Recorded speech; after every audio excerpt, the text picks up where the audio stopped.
Moving on, no end in sight to the Palestinian plight in the impoverished Gaza Strip. The Red Cross is now warning of an imminent critical water crisis there as hundreds of thousands of people are without water. So what about organizing tomorrow?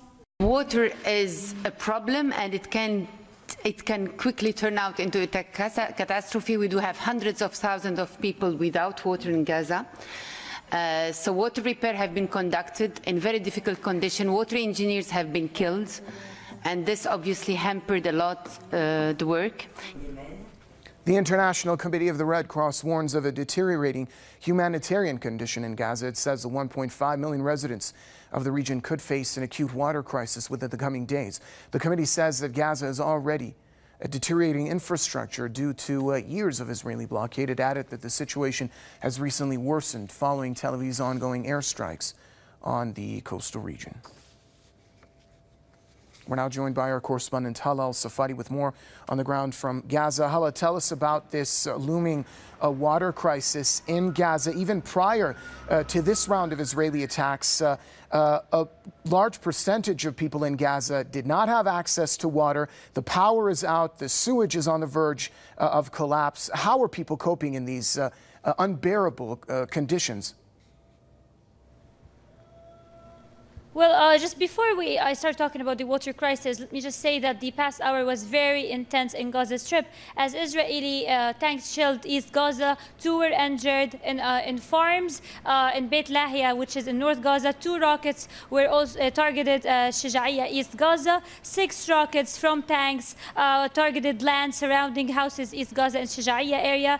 And 1 rocket targeted a street in Jabalia, which is also North Gaza. 2 people were killed. And there was also an airstrike that targeted a house in Gaza City. So 1 hour, the past hour has been very intense. We've been hearing a number of airstrikes. I just heard 2 explosions that took place also.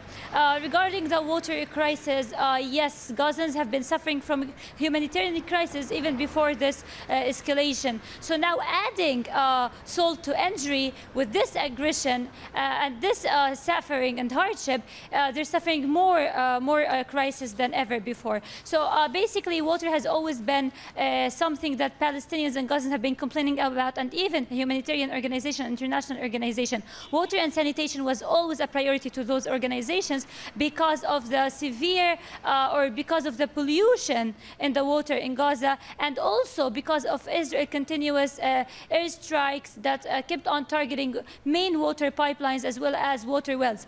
So now we're talking about hundreds of thousands of Palestinians in Gaza that are suffering from water problems, especially those who have evacuated their homes and moved to UN schools, as UN is not providing them with any aid other than the shelter in the UN school. They don't only suffer actually from water shortage, but as well as essential aid and needs, foods. There are no beds, there are no pillows where they are at the moment. So yes, there is a humanitarian crisis taking place in Gaza, especially with no power and continuous electricity cuts in Gaza Strip. As we know, there has been a fuel shortage since the destruction of the tunnels along the border with Rafah, and the continuous closure of the Rafah border, as well as the very limited amounts of fuel that enters Gaza through the Israeli-controlled Kerem Shalom.